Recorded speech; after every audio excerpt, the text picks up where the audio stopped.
লাগি ঠিকেই ধৰিছে। মই আছো আমাৰ গাঁৱৰ ঘৰত। আজি মই আপোনালোকক আমাৰ গাঁওখন ঘূৰাই দেখাম। একদম গাইছ, এতিয়া আমি গৈ আছো আমাৰ মাটি চাব। সেইখন ধাননি পথাৰ, এইখিনিতে হ'ল আমাৰ মাটি। এইটো গাইছ বলক ওচৰত গৈ চাম। কিমান ধুনীয়া যেন লাগে গাঁৱৰ খেতি বাতিবিলাক দেখিবলৈ। আপোনালোকৰ কেনেকুৱা লাগে কমেণ্টত জনাবচোন।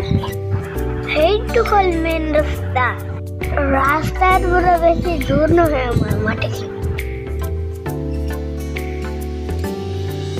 গাইছ এইটো চাওক, এইবিলাক হ'ল গাৰ্লিকৰ খেতি।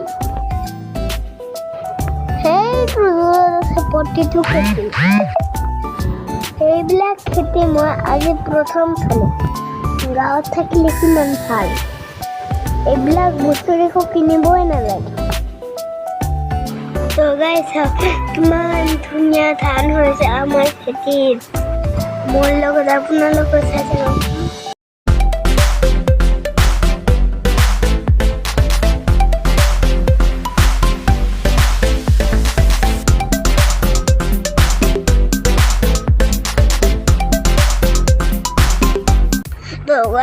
ইয়াতে আমি আহি গ'ল ব্ৰহ্মপুত্ৰ নদীখন চাবলৈ। তো গাইছ চাওক, আমাৰ গাঁৱতে কিমান ধুনীয়া নদীখনে আছে। আপোনালোক কোনে কোনে নদীত গা ধুই পাইছে কমেণ্টত জনাবচোন।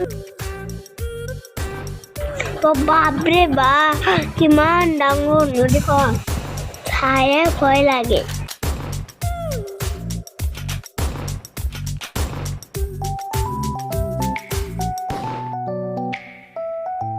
গাইছ চাওক, নদীৰ পাৰৰ মানুহবিলাক কিমান কষ্ট কৰি আছে। সৰু সৰু ঘৰ বনাই কেনেবাকৈ তাতেই থাকে। তো গাইছ আমি নদী চাব মাছো তুলি আনিছোঁ কিন্তু। তো গাইছ এতিয়া আমি গৈ আছোঁ ঘৰ। চাওকচোন কিমান ধুনীয়া নিজৰা একটা। আৰু এইটো হ'ল মোৰ চুনুমুনু স্কুল। গাইছ গাঁৱৰ স্কুলবিলাক দেখাতে এনেকুৱাই হয়, কিন্তু ইয়াৰ ষ্টুডেণ্টবিলাক বহুত ভাল ৰিজাল্ট কৰে। গাইছ চাওক, লগতে এখন মছজিদ আছে। এইটো চাওক মছজিদ। গাইছ চাওক, গাঁৱৰ দৃশ্যখন কিমান ধুনীয়া, চাই থাককচোন আপোনালোকে।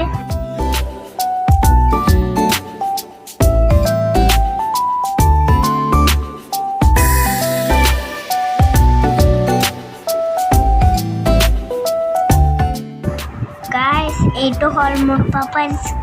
মোৰ পাপা সৰুতে ইয়াতে পঢ়িছিল। তেতিয়া বোলে স্কুলটো ইমান ধুনীয়া নাছিল, ভাঙা চুৰা আছিলে বোলে।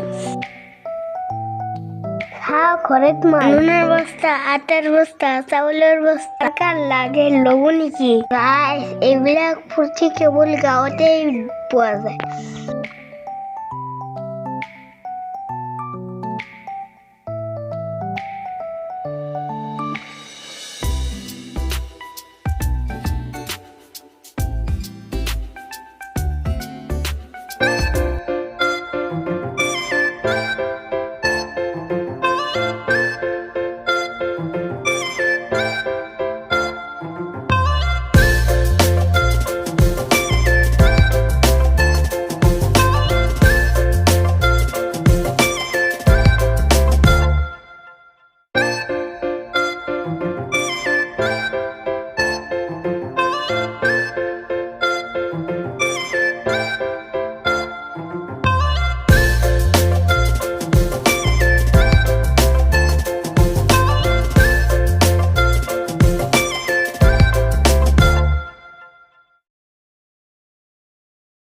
গাইছ মই আজি আপোনালোকক গাঁওখন ঘূৰাবলৈ গৈ বহুত টায়াৰ্ড হৈ পৰিছোঁ। এতিয়া মই অলপ ৰেষ্ট কৰোঁ। আৰু আপোনালোকে like, subscribe, share, comment follow'